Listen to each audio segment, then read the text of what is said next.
expect a good time selama kira-kira hampir 10 session kira-kira kita akan bersama-sama ya. Dan ini sesi pembukaan untuk menolong kita untuk melihat gambar besar secara keseluruhan kira-kira di mana kita sedang berada sekarang ini.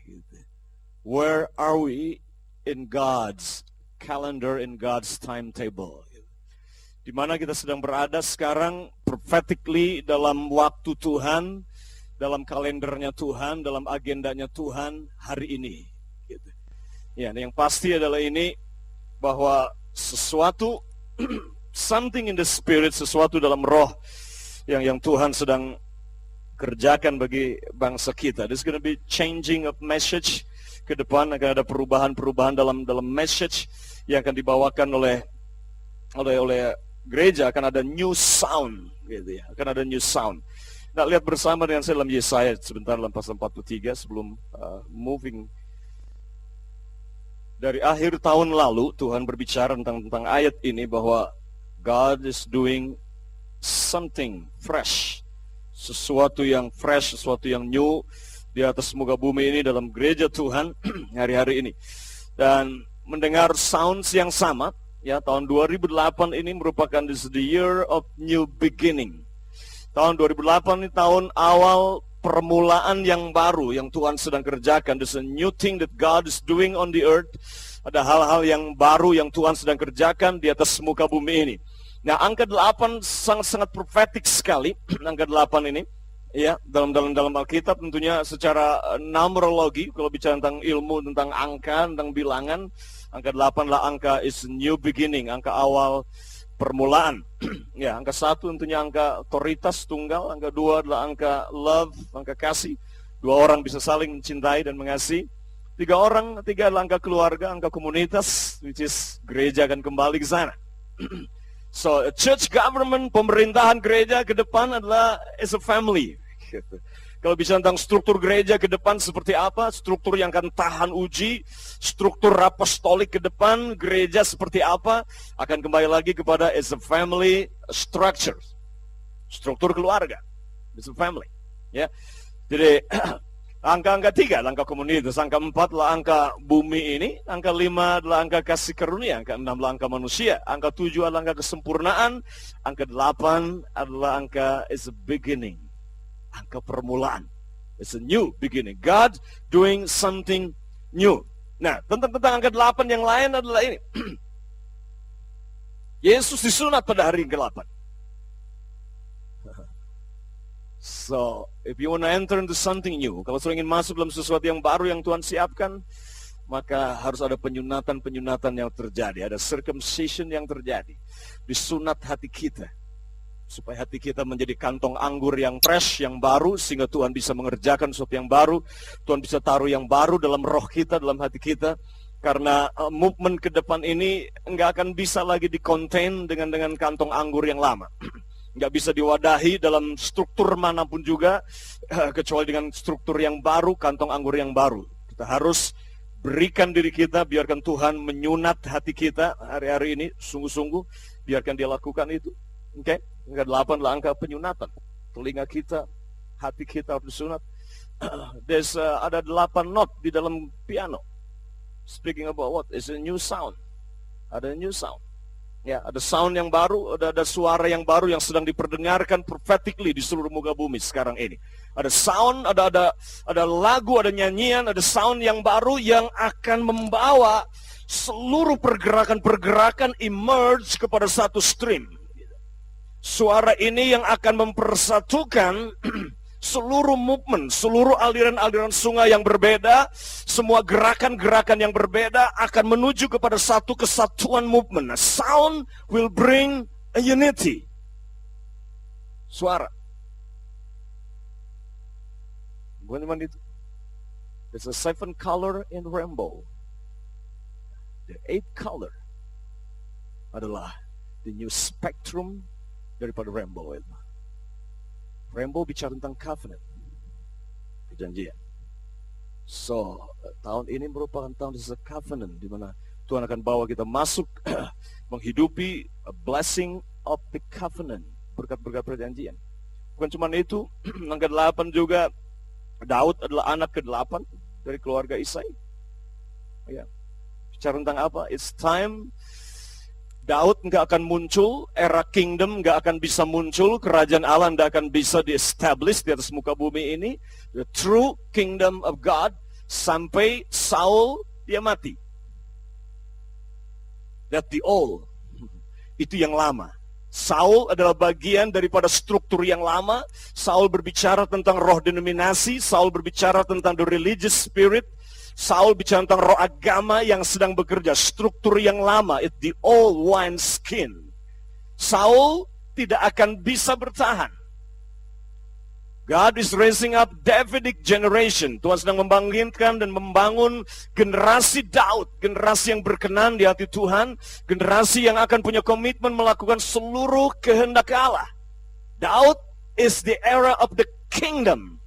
Bicara tentang kingdom. Yosia, dia memerintah pada umur 8 tahun. Raja Yosia, dia memerintah pada usia 8 tahun. Dan berbicara tentang tahun ini merupakan tahun implementasi daripada kebenaran tentang kingdom ini. Gitu. Tahun-tahun lalu kita masih bicara soal wacana, tahun-tahun lalu kita bicara kepada paradigma, tapi tahun ini kita akan actually doing it. Kita akan mulai establishing the kingdom, kita mulai masuk menghidupi nilai-nilai dan kuasa daripada kerajaan Allah itu. Kita akan melihat ada new manifestation, ada manifestasi yang fresh, yang segar dari kerajaan Allah dinyatakan di atas muka bumi ini. God is doing a new thing. Yesaya 43 ayat 18 dan 19. Saya mau quickly ke situ. Kasih overview dari semua yang saya ingin sampaikan. Ayat 18, firman-Nya, janganlah ingat-ingat hal-hal yang dahulu kala. Forget the former thing. Jangan ingat yang dahulu kala. Itu very strong sekali. Prophetically, saya kira bangsa kita akan masuk dalam sebuah era yang baru. Bangsa kita akan masuk dalam era yang baru. Nah, salah satu penyebab kenapa bangsa kita nggak bisa masuk dalam hal yang baru yang Tuhan siapkan adalah ini. Karena kita belum selesai dengan masa lalu kita. Secara nasional kita belum selesai dengan masa lalu kita. Nah, dengan Pak Harto mangkat sekarang ini, it's symbol of the old order. Pak Harto adalah gambaran daripada orde yang lama. Orde yang lama tapi sekaligus juga orde yang baru. Yang Tuhan bilang it's not working anymore. Itu sebabnya reformasi nggak berjalan dengan baik. Kenapa? Karena kita belum selesai. Kita masih holding into the past. Kita masih terus ingat masa lalu. Kita masih terus tinggal di masa lalu. Dan Tuhan berkata di sini, jangan perhatikan hal-hal yang dari zaman purbakala. Bahasa Inggrisnya dipakai katanya, do not dwell in the past. Do not dwell in the past. Jangan tinggal pada kesalahan masa lalu, saudara. Jangan tinggal pada kesalahan masa lalu, saudara. Jangan tinggal pada achievement masa lalu, saudara. Pak Harto banyak melakukan achievement yang luar biasa sekali. That's good. Saya bersyukur sekali karena ada penghormatan yang luar biasa kepada Pak Harto sebagai sebuah pribadi. Sebagai pribadi. But it's time for new order buat gereja Tuhan. Ada order yang baru, ada aturan yang baru. It is a kingdom order yang harus terjadi dalam gereja Tuhan. Ada sesuatu yang fresh, ada sesuatu yang baru. Oke? Dan berkata ayat yang ke-19, lihat, aku hendak membuat sesuatu yang baru, yang sekarang sudah tumbuh. I'm doing a new thing. Sekarang sudah tumbuh. It's already here. Lihatlah, dia berkata. Dia mengajak kita untuk buka mata kita untuk melihat. Sekarang sudah tumbuh hal itu. Sesuatu yang baru itu sudah tumbuh. Dan apa yang baru yang Tuhan akan buat adalah ini. Aku hendak membuat jalan di padang gurun. There's a new way in the wilderness. Karena bangsa kita secara nasional, bangsa ini sedang berputar-putar. Seperti bangsa Israel yang keluar dari perbudakan di Mesir dan berjalan berputar-putar di padang gurun, nggak tahu destiny-nya, nggak tahu tujuannya, nggak mengerti tujuannya. Bangsa kita seperti itu. Sudah sekian tahun reformasi berjalan dan kita masih belum melihat sesuatu perubahan di padang gurun. Dan Tuhan berkata dia akan membuat jalan di padang belantara. Dia akan membuat sungai memancar di padang gurun. Artinya there's a new way. Ada cara yang baru, ada jalan yang baru, how you do church. Ada cara yang baru dalam kita menjalankan gereja, dalam merintis gereja, menjalankan kepemimpinan, dalam menjalankan pelayanan kita. There's a new way of doing God's thing. Kita nggak bisa mengerjakan hal-hal yang baru dari Tuhan dengan cara yang lama. Kita nggak bisa terus berdoa buat anggur yang baru, tapi kita tetap pertahankan kantong anggur yang lama. Nggak akan bisa. So God is doing a new thing. Jalan di padang belantara itu berbicara tentang sesuatu yang nggak pernah terjadi sebelumnya. It's impossible bisa ada jalan raya di padang pasir. It's impossible. Artinya bahwa Tuhan sedang mengerjakan sesuatu yang amazing dalam waktu kita hari-hari ini. Amin. Nah, untuk bangsa yang sedang ada di padang gurun ini, ada suara yang diperlukan. Kita butuh lebih banyak John the Baptist yang membawa reformasi dalam gereja Tuhan bagi bangsa kita. Gereja Tuhan akan kembali sounding the voice. Message akan berubah ke depan. Message gereja akan berubah. Bukan message agama, tapi message of the kingdom. Pesan yang dibawakan oleh gereja sekarang ini tidak akan pernah bisa membawa bangsa ini kepada destiny. Tidak akan bisa. Suara yang sama yang akan raise up di hadapan tata Tuhan. Ada suara yang sama yang akan diperdengarkan di padang gurun. Dan that the sound is the sound of the kingdom. It's the sound of the king.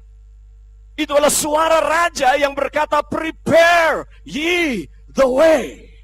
Persiapkan jalan. Persiapkan jalan. Mazmur 24 dia berkata bahwa, hey, lift ye up. Terangkatlah pintu gerbang yang berabad-abad.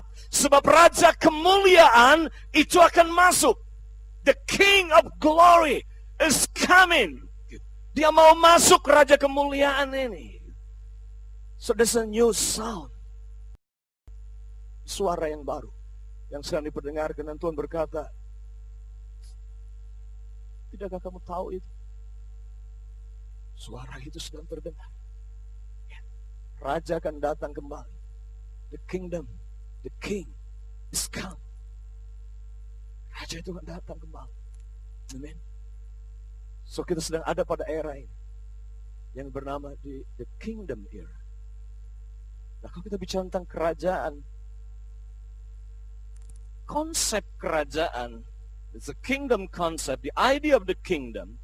Ide kerajaan itu tidak datang dari dunia ini.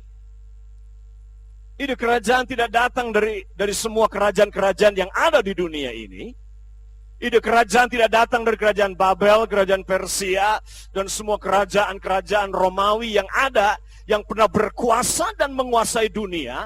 Ide kingdom tidak datang dari bumi ini idenya. Nah, ide kingdom datang dari hati Tuhan sendiri. Dari kerinduan Allah sendiri, sebab Tuhan, He is the King of Kings. Dia mewahyukan, dia menyatakan dirinya sebagai raja. Nah, Yesaya melihat penglihatan ini dalam Yesaya pasal yang ke-6.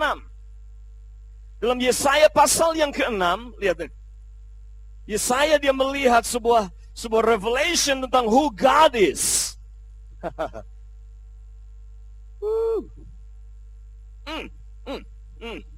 Thank you, Lord.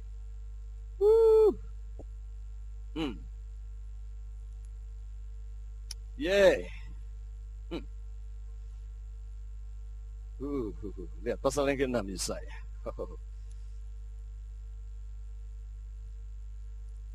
Oh God.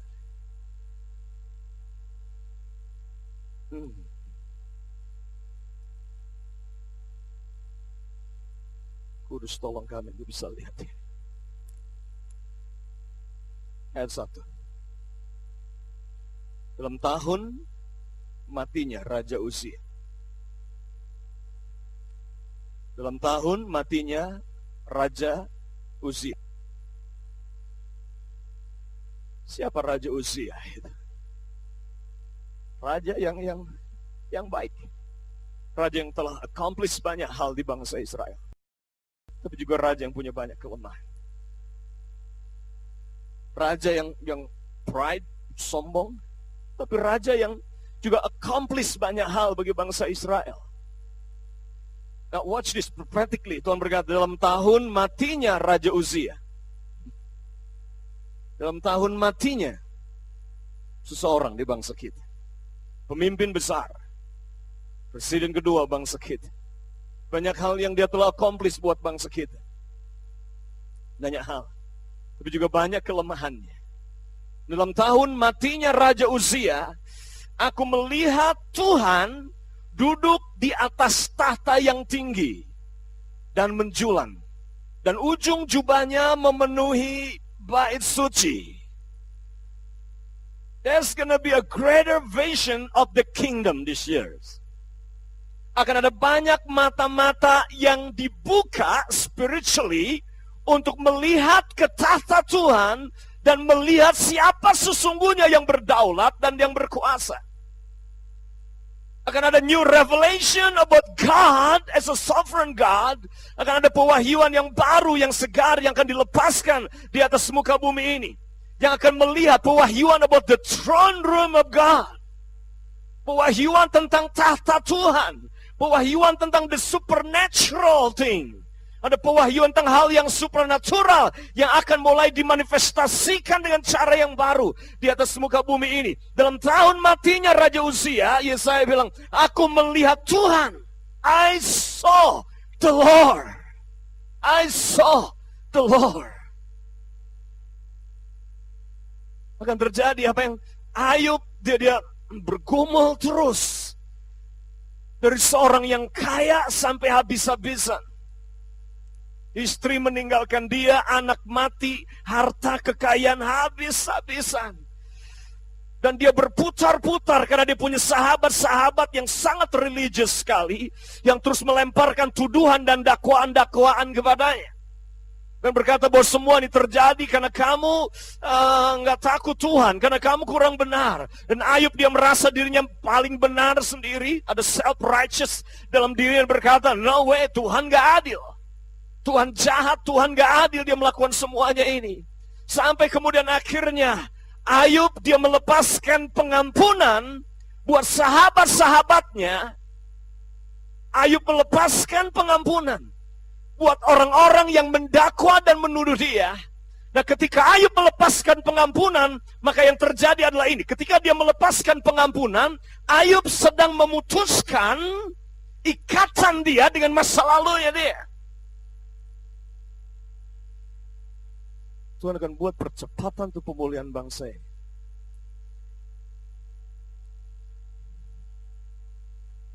Ketika pemimpin bangsa ini melepaskan pengampunan untuk semua sahabat-sahabatnya. Rekonsiliasi antara pemimpin masa kini dengan pemimpin masa lalu di bangsa kita. Ketika itu terjadi, maka ada sesuatu yang Tuhan akan buat. Ketika Ayub melepaskan pengampunan, saat itulah kemudian dia mulai melihat Tuhan. Dia mulai berkata, aku selama ini mengenal Tuhan cuma dari kata orang. Tapi aku sekarang melihat Tuhan sendiri, bukan dari kata orang. Bukan theologically dia mengenal Tuhan cuma secara teologis, mengenal Tuhan cuma teori, orang mengajarkannya, tapi dia mengenal Tuhan karena dia melihat Tuhan sendiri. I saw the Lord. Dan ketika dia lihat Tuhan, maka Tuhan pulihkan berlipat kali ganda. Tuhan pulihkan ekonominya, Tuhan pulihkan generasi berikutnya. God gonna do something great in this nation. Saat Raja Uzia mati, aku melihat Tuhan. Just pray, Lord God. Just pray, Lord. Dan lihat ayat yang kelima, langsung ayat yang kelima.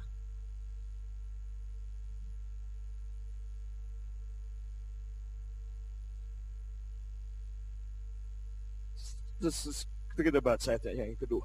Para serafim berdiri di sebelah atasnya. Masing-masing mempunyai 6 sayap. 2 sayap dipakai untuk menutupi muka mereka. 2 sayap dipakai untuk menutupi kaki mereka. Dan 2 sayap dipakai untuk melayang-layang. Dan mereka berseru seorang kepada seorang, katanya, Kudus, kuduslah Tuhan semesta alam. Seluruh bumi penuh kemuliaannya.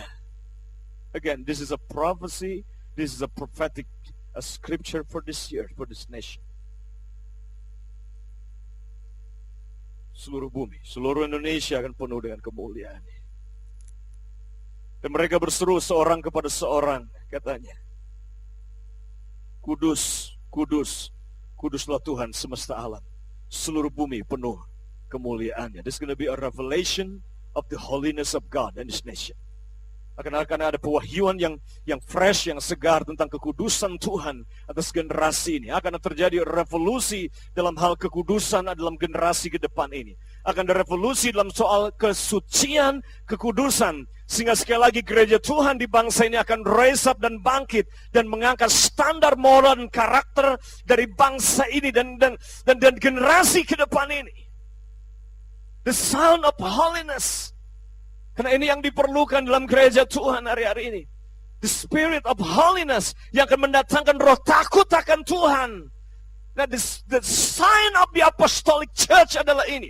Tanda pergerakan kerasulan adalah ini. Udah akan ada pewahyuan tentang kekudusan Tuhan yang akan membawa roh takut akan Tuhan dalam gereja Tuhan. Sehingga pemimpin dan generasi tidak bisa lagi bermain-main dengan dosa. Tidak bisa lagi bermain-main dengan dosa. Maka bergoyanglah alas ambang pintu disebabkan suara orang yang berseru itu. Dan rumah itu pun penuhlah dengan asap. Ada manifestasi. This is actually, literally, apa yang terjadi dalam ayat ini adalah it's a heaven coming down. Surga yang turun ke bumi. It's heaven coming down to earth. Maka yang kelima, lalu kataku, celakalah aku binasa. Sebab aku ini seorang yang najis bibir. Tuhan tolong kita. Tuhan tolong kita, gereja Tuhan. Supaya kita memiliki revelation ini. God open our eyes. Tuhan buka mata kita. This is wanna pray. Kita ingin berdoa beberapa saat ya. Just pray. Shika beradabah. Oh God.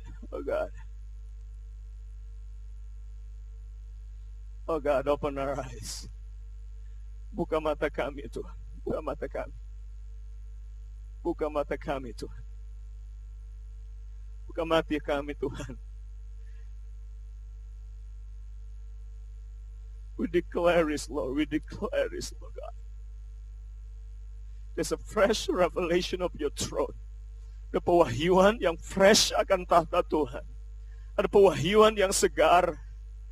Tuhan akan dimensi kerajaan surga Tuhan.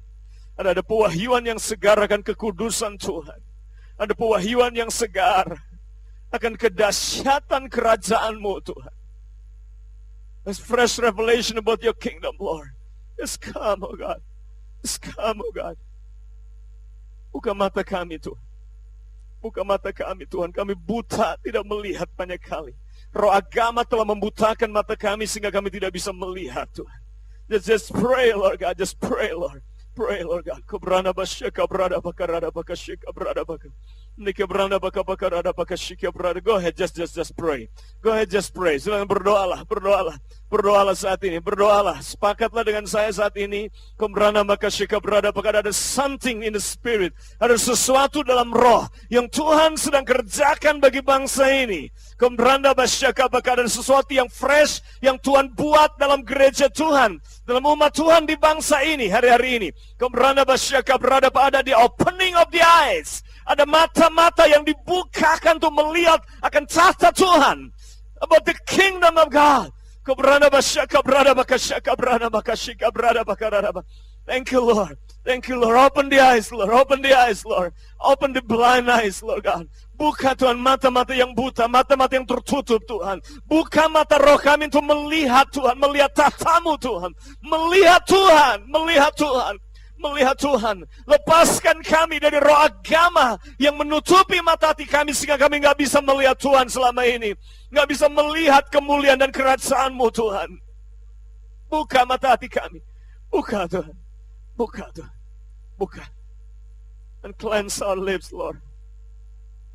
Sucikan Tuhan bibir kami. Sucikan bibir kami. Sehingga kami tidak lagi Tuhan Mulut kami tidak dipakai menjadi senjata kegelapan.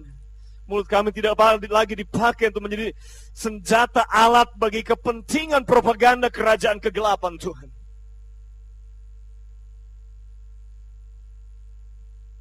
Saya berkata, celakalah aku, sebab aku manusia yang najis bibir, dan aku tinggal di tengah-tengah bangsa yang najis bibir. Kalimat berikutnya lagi, namun mataku telah melihat Sang Raja. Siapa Raja itu? Yakni Tuhan semesta alam. So the idea of the kingdom, ide kerajaan tidak datang dari bumi ini. It begins in the heart of God. That is the original intention of God. Mimpi Tuhan adalah itu. So kerajaan tidak dimulai di bumi ini, but kerajaan dimulai dalam hati Tuhan karena Dia sendiri adalah Raja. Sebelum Tuhan nggak ada raja yang lain. Sebelum Tuhan nggak ada kerajaan. Sesudah Tuhan nggak ada kerajaan. He is the absolute, Dia Alpha dan Omega. Dia Raja atas segala raja. The nature of the kingdom lain. Setiap kerajaan dia punya teritori. Setiap kerajaan dia punya kultur. Setiap kerajaan dia punya kuasa absolut. Nah, the kingdom, teritori dari kerajaan ini ada di surga. It is a spiritual kingdom. The unseen kingdom, kerajaan yang tidak dilihat, bisa dilihat oleh mata jasmani kita secara fisik. Okay, the unseen kingdom, because God lived in that unseen realm. Dia tinggal bersemayam di tempat yang tidak terhampiri. That's the kingdom. Itu realmnya dia. Itu wilayahnya dia. But selalu sifat dari kerajaan, ketika Tuhan yang adalah Raja atas alam semesta ini, Dia pencipta, tapi Dia juga Raja. Dan ketika Dia ingin expand kerajaannya, ketika Tuhan ingin ekspansi kerajaannya, maka yang Tuhan lakukan adalah ini. Dia ciptakan planet bumi ini. Dia ciptakan planet bumi ini. Dan kemudian Dia ciptakan manusia. God's dream adalah ini. Mimpinya Tuhan adalah ini. His kingdom. Kerajaan yang di surga tentang bumi. Changing the earth. Mengubah bumi ini menjadi seperti surga. That's God's dream. Itu mimpinya Tuhan. Itulah mimpi Raja. Itu mimpi dari semua raja yang punya kerajaan. Selalu ingin expand teritorinya dia. Selalu ingin mengconvert koloni-koloninya dia. Dengan sistem, dengan nilai, dengan kuasa dari kerajaan itu. Jadi ketika Tuhan ingin expand kerajaan, yang Dia lakukanlah ini. Dia ciptakan bumi ini. Dan kemudian Dia ciptakan manusia. Dan Dia taruh di sana. Dan kemudian Tuhan berkata, berkuasalah.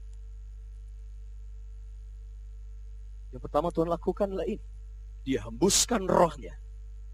Sebagai representasi of the unseen kingdom. Sebagai wakil dari kerajaan itu. Tuhan taruh rohnya, dihembuskan kepada manusia. Rohnya itu untuk tujuan ini. Ada connection antara heaven and earth. Supaya ada koneksi hubungan menyatu antara kerajaan yang tidak kelihatan dengan kerajaan yang kelihatan secara fisik ini. Bersatu dia. Lewat siapa? Lewat pribadi Roh Kudus. Roh yang Dia taruh dalam diri manusia.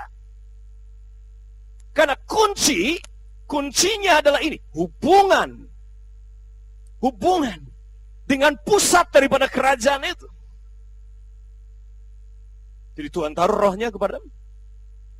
Dan kemudian Adam diciptakan Tuhan, ada bagian dari kerajaan itu di dalam Adam. Dan Tuhan berkata bahwa berkuasalah, taklukkanlah. Yang pertama Tuhan berikan hubungan kepada Adam. Yang kedua Tuhan berikan sifatnya, nilai-nilai, kultur daripada kerajaan itu.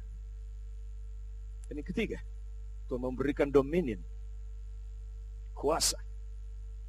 Kata kingdom jelas dari dua kata itu king and dominion. Jadi dua kata itu. Kamu nggak bisa memiliki king tanpa dominion. Semua king punya dominion. Kalau bicara tentang dominion, berarti ada wilayah yang dia dominate, yang dia taklukkan, yang dia kuasai. Jadi Tuhan Adam adalah wakil dari kerajaan anaknya sendiri. There's a part, DNA of the kingdom of heaven yang ada di dalam Adam, yaitu rohnya sendiri di dalam Adam. Itu yang memungkinkan Adam bisa berjalan dalam kuasa itu. Taruh sifatnya supaya Adam bisa menghidupi nilai-nilai kerajaan surga di atas muka bumi ini. Representing the greater kingdom which is God himself. Di atas muka bumi. Lalu dia beri dominion. Itu yang ketiga. Untuk apa? Menaklukkan semua yang ada di atas muka bumi ini. Boleh yang keempat yang Tuhan berikan kepada Adam lagi. Tuhan berikan assignment, the mandate. Tuhan berikan mandat kepada Adam. Mandatnya kepada Adam Tuhan berikanlah ini. Be fruitful and multiply and fill the earth. Mandat kerajaan adalah ini. Perluas kerajaan ini. Geografiknya waktu itu spotnya adalah di Taman Eden. Disitulah tempat di mana Adam mulai exercise dan dominate. Dia punya dominion di situ. Tapi Tuhan berkata, don't stop there. Jangan berhenti di situ. Ada seluruh bumi ini yang Tuhan bilang, berkuasalah dan taklukkanlah segala sesuatunya. So Adam punya kuasa full. Adam punya otoritas full di atas muka bumi ini. Menaklukkan semua yang ada. Adamlah raja atas bumi ini. Atas semua sumber-sumbernya. Atas semua resourcesnya.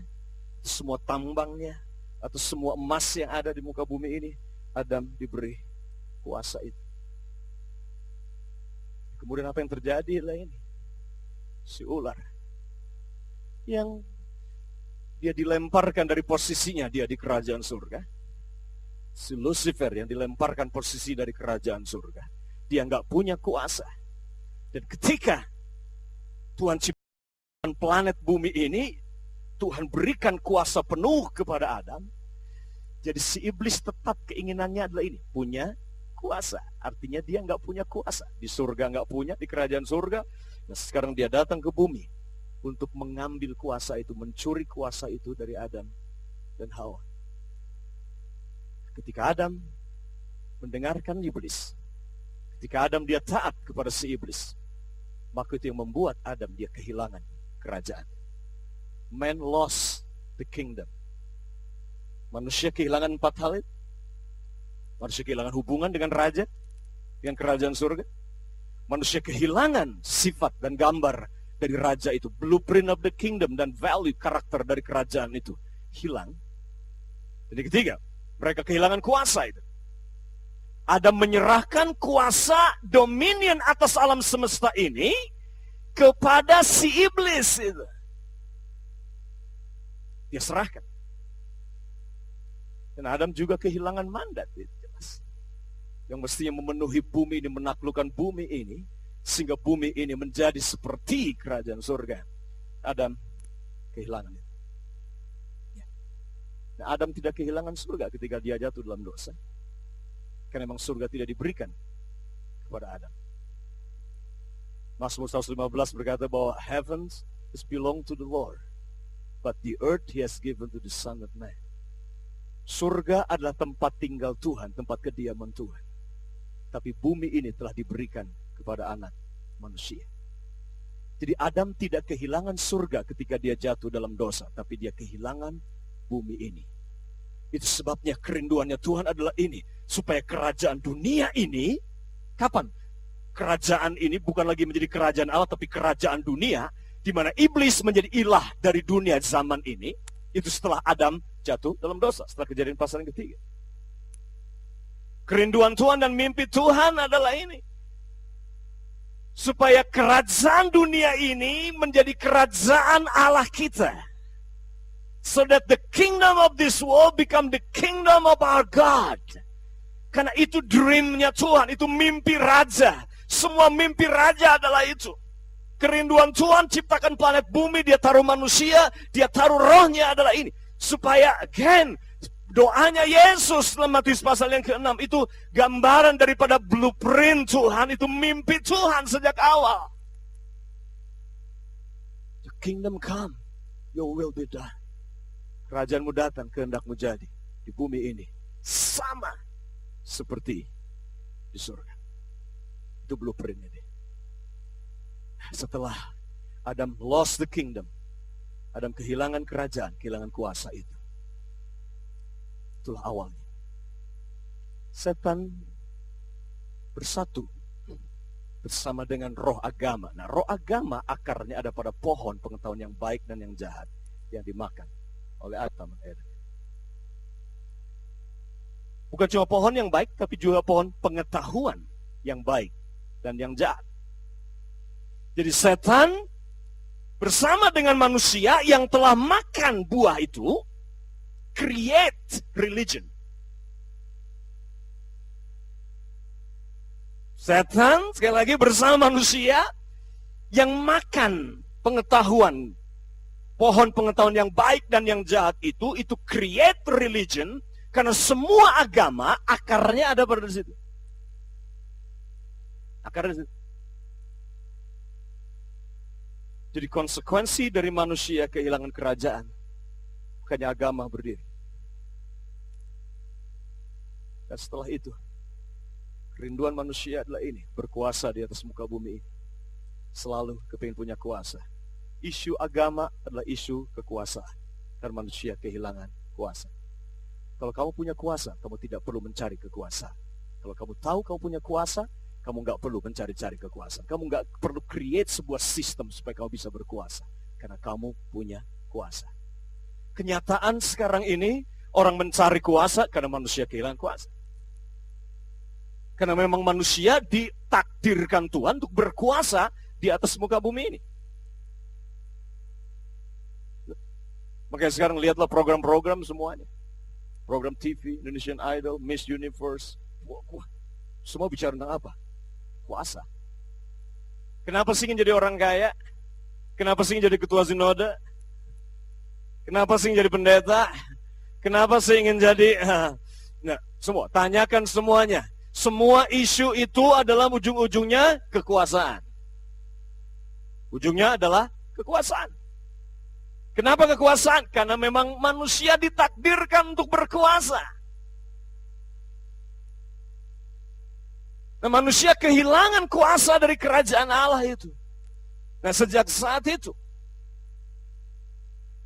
sekali lagi, iblis yang ilah dunia zaman ini, terus create banyak agama, ya, create banyak agama, denominasi, sistem negara-negara yang ada. Demokrasi, republik, itu adalah sistem negara yang anti kingdom. Anti kerajaan. Kita lost understanding of what the kingdom is, gitu. Karena apa? Karena sudah terlalu banyak abuse di situ. Karena manusia ingin menjadi raja tanpa punya hubungan dengan raja, segala raja. Karena ide kingdom sekali lagi ada dalam hati Tuhan. It's God's idea. Idenya Tuhan. Dan terus menerus hati Tuhan adalah ini, mengembalikan, bringing back the lost kingdom. Bagaimana caranya kerajaan yang telah hilang, yang sekarang kekuasaan di muka bumi ini diserahkan oleh Adam kepada si iblis ini, kembali lagi kepada manusia dalam destiny-nya dia untuk berkuasa. Maka Tuhan memulai lewat keluarga. Family dimulai dari sana. Tuhan datang kepada keluarga yang bernama Abraham. When God want to do something new, He always use a family. Ketika Tuhan mengerjakan sesuatu yang baru, Dia selalu pakai keluarga. Keluarga. Selalu. Family always God-centered. Pusat di mana Dia memulai membangun kerajaan. Dari Abraham kemudian Tuhan membuat perjanjian dengan Abraham bahwa keturunannya akan menjadi berkat bagi bangsa-bangsa. Lewat Abraham kemudian setelah belasan tahun menunggu, Ishak pun lahir. Dari Ishak kemudian lahirlah Yakub. Dari Yakub lahirlah 12 anak. Yang kemudian jadi 12 suku bangsa Israel. Yang adalah 12 kerajaan Israel. 12 suku yang menjadi dasar dari kerajaan Israel. Sebab keluarga adalah pondasi dari sebuah kerajaan. Keluarga adalah pondasi dari sebuah kota, dari sebuah bangsa. It's a family. Kerajaan Israel mulai berdiri. Dan dari Israel ini kemudian raja pertama mereka miliki yaitu Saul.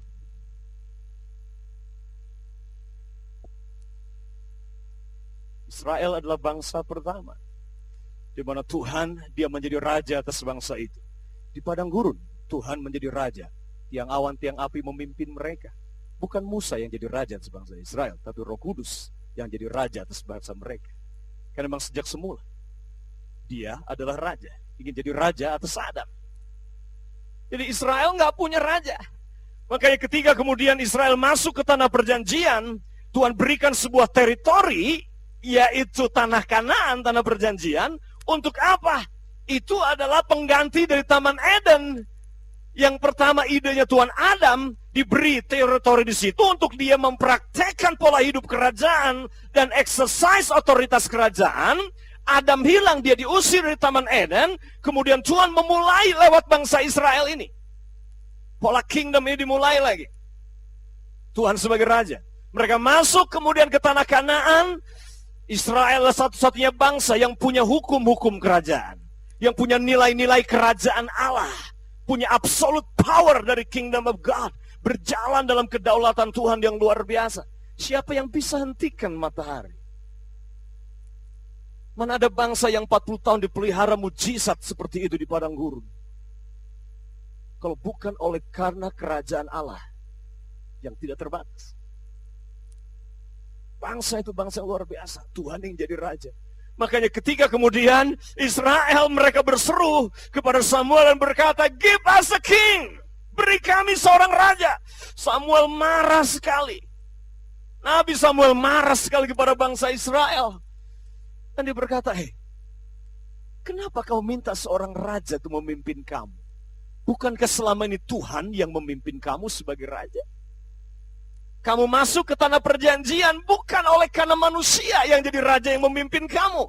Tapi Allah sendiri, Roh Kudus sendiri yang menjadi raja atas hidup kamu yang memimpin kamu ke tanah perjanjian. Bukan manusia. Mereka ingin mempunyai raja yang bisa dilihat secara jasmani. Seperti bangsa-bangsa lain punya raja. By that time, di sekelilingnya, semua orang sudah punya kerajaan-kerajaan berdiri. Nggak ada yang suruh.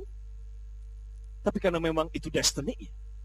Untuk berkuasa. Semua orang yang berkuasa. Mendirikan kerajaan sendiri-sendiri. Masing-masing untuk apa? Karena memang manusia kehilangan kerajaan. Makanya bikin kerajaan sendiri-sendiri. Israel satu-satunya yang nggak punya raja secara jasmani. Sampai kemudian mereka minta seorang raja karena ingin menjadi seperti bangsa lain. Dan akhirnya Samuel dia marah, dia datang sama Tuhan dan kemudian Tuhan bilang, Samuel, berikan mereka seorang raja. Bukan kamu yang mereka tolak, tapi aku yang mereka tolak untuk menjadi raja mereka.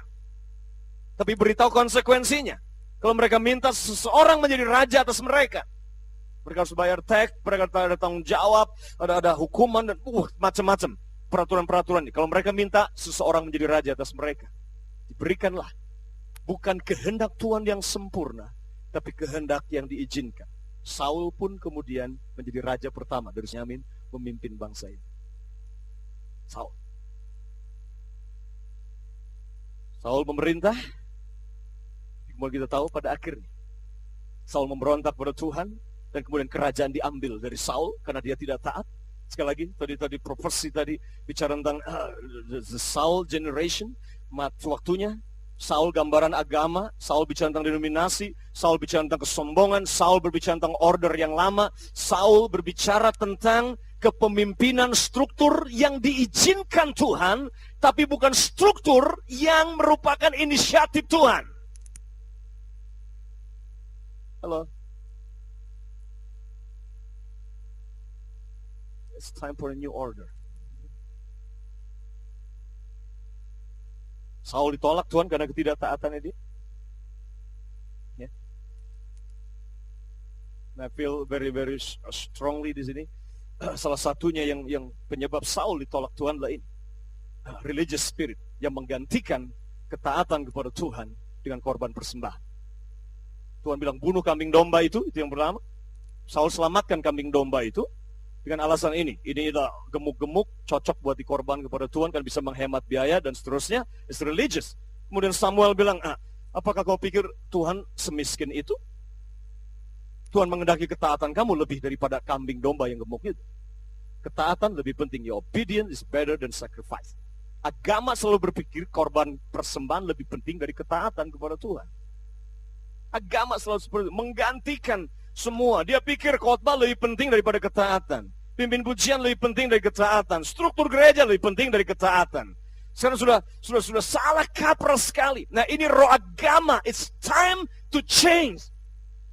Karena salah satu ciri dalam era kingdom adalah ini. The king receive no for the answer. Raja nggak akan menerima jawaban tidak untuk apa yang dia inginkan. Karena Tuhan sebagai raja, dia tidak bertanggung jawab kepada siapapun. Dia tidak perlu minta nasihat kepada siapapun. Dia berdaulat as a king, he is sovereign. Dia mengambil keputusan, nggak perlu tanya kepada siapapun. He is a king, berdaulat mutlak. Itu bedanya kerajaan dengan republik. Dalam sistem kerajaan, semua manusia dan bangsa yang rakyat yang tinggal di dalam, sumber yang di dalamnya, itu adalah milik raja. It belong to the king. Dalam sistem republik, enggak. Presiden dia diangkat oleh MPR, oleh DPR. Dia harus memberi pertanggungjawaban. But the kingdom, kerajaan enggak seperti itu sistem. Nah, yang lain lah ini. Samuel bilang, bunuh Raja Agag gitu. Ingat Agag? Apa yang Saul lakukan? Dia enggak bunuh Agag. Suatu akibatnya lain. Beberapa waktu kemudian ada seorang muncul namanya Haman.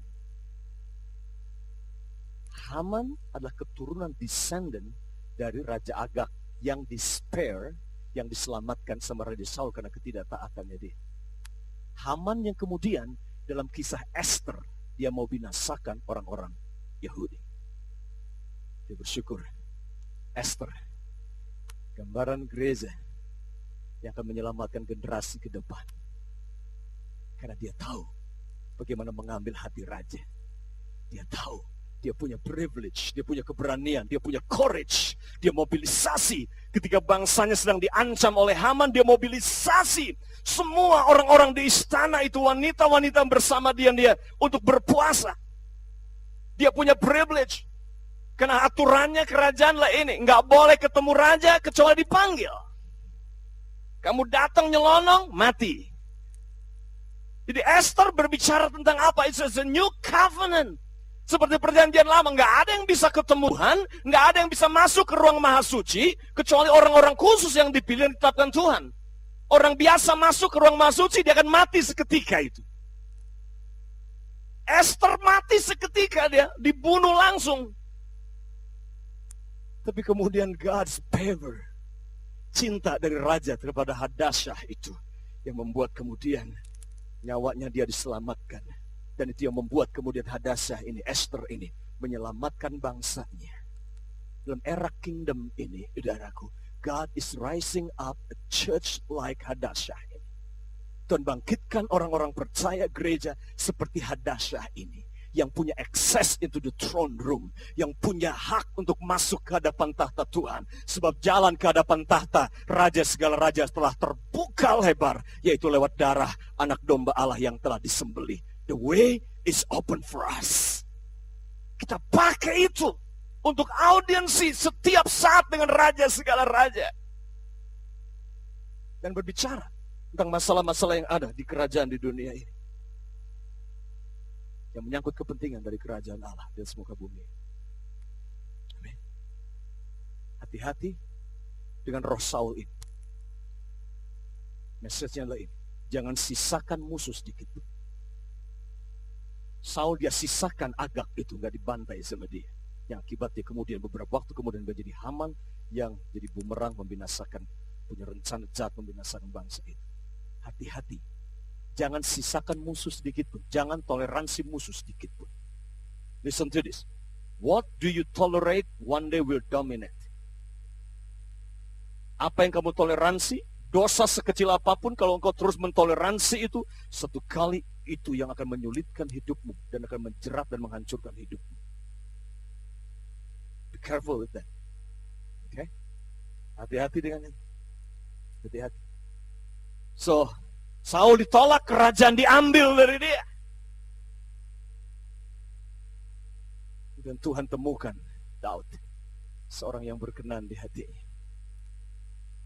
Dan lewat Daudlah kemudian Tuhan menjanjikan bahwa keturunan Daud akan duduk di tahta kerajaan selama-lamanya.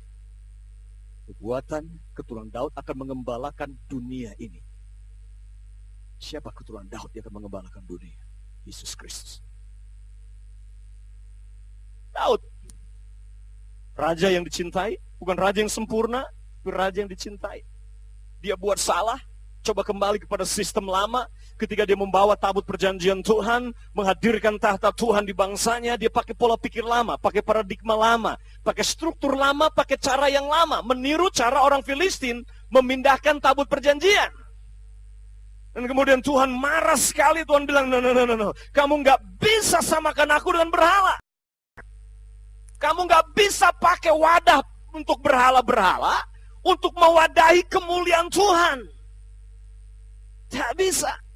Walaupun itu wadah yang baru, dikatakan Daud membuat kereta yang baru untuk tabut perjanjian itu, yang ditarik oleh lembu itu. Sudah waktunya. Karena kehendak Tuhan lah ini. Nggak akan ada kereta yang baru ditarik oleh lembu yang bagus, cantik, kuat kayak apapun juga yang Tuhan akan setuju.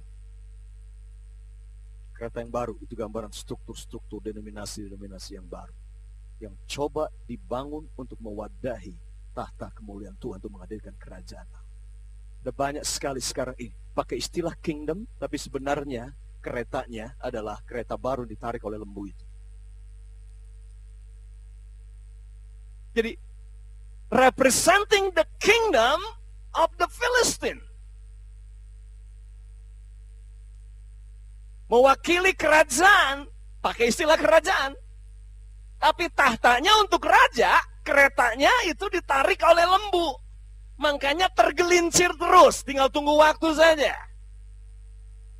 Tinggal tunggu waktu, akan ada banyak pemimpin yang tergelincir ke depan. Tinggal tunggu waktu, akan ada banyak kerbau, sapi, lembu-lembu yang menarik itu, nggak akan bisa tahan mewadahi kemuliaan Tuhan itu. Tinggal siap-siap saja. Akan ada banyak pemimpin-pemimpin yang tergelincir dan kemudian mati karena mencoba menggabungkan yang kudus dengan yang najis. Dan Tuhan tidak akan pernah biarkan itu. Korintus berkata, apa persamaan antara Baal dengan Tuhan? Apa persamaan antara bait Allah dengan rumah berhala? Itu apa persamaan? There's nothing in common. Nggak ada persamaan sedikit pun juga. Jangan toleransi sedikit pun juga. Tuhan marah sama Daud. Motifnya benar, hatinya benar, kerinduannya benar, cara yang salah, sistem yang salah. Jangan mengcopy, jangan meniru. Back to the Bible. Daud marah pertama sama Tuhan. Ketika Tuhan sambar Uza dan Ahio itu, dia murka sekali dengan itu. Dia mulai tanya Tuhan, kenapa Tuhan? Ini kan baru, sistemnya agak baru, kerbaunya juga baru, kendaraannya baru. Kenapa Tuhan marah? Kan Tuhan sedang mengerjakan sesuatu yang baru.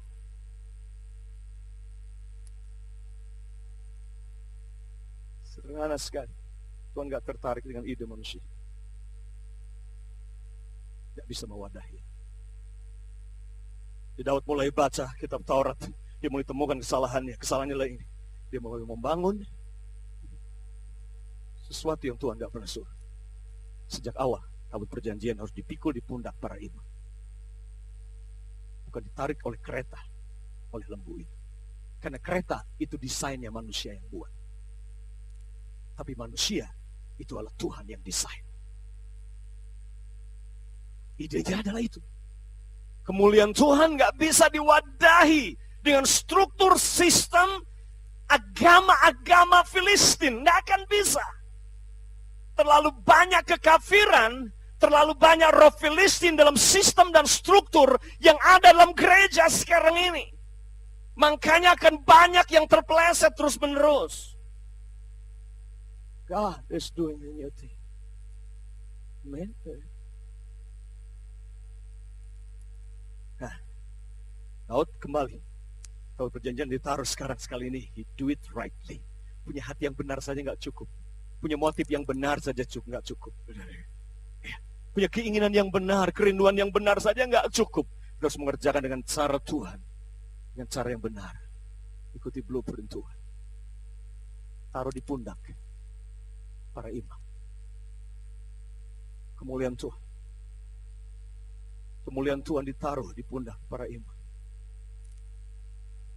Dan terlalu banyak orang memakai manusia membangun gerejanya.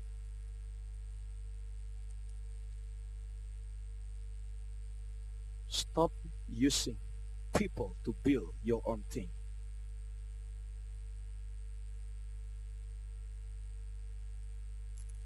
Organisasi ada untuk membangun manusia. Kalau manusia tidak lagi efektif, kalau organisasi tidak lagi efektif membangun manusia, maka bubarkan saja. Oh ya.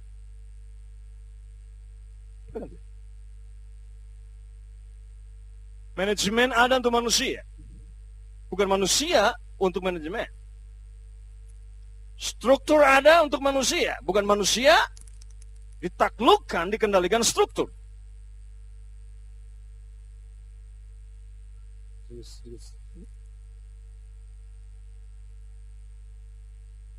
Saya mengarah kepada banyak hal, maafkan saya.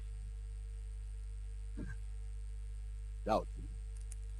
Belajar dari Daud. Daud luar biasa, seorang raja. Kemudian dia punya anak, Salomo. Kerajaan di bawah Salomo. Luar biasa sekali. Cepat saja. Salomo seorang raja yang flamboyan sekali. Jenius, politikus yang hebat sekali. Ya. Dia kaya. Orang datang cuma untuk mendengar hikmatnya dia. Dia menaklukkan dunia dengan hikmatnya.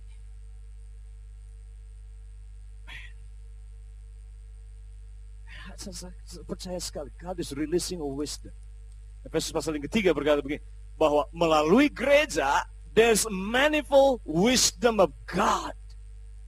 Ada beragam hikmat Tuhan yang dinyatakan kepada principality and power of this world.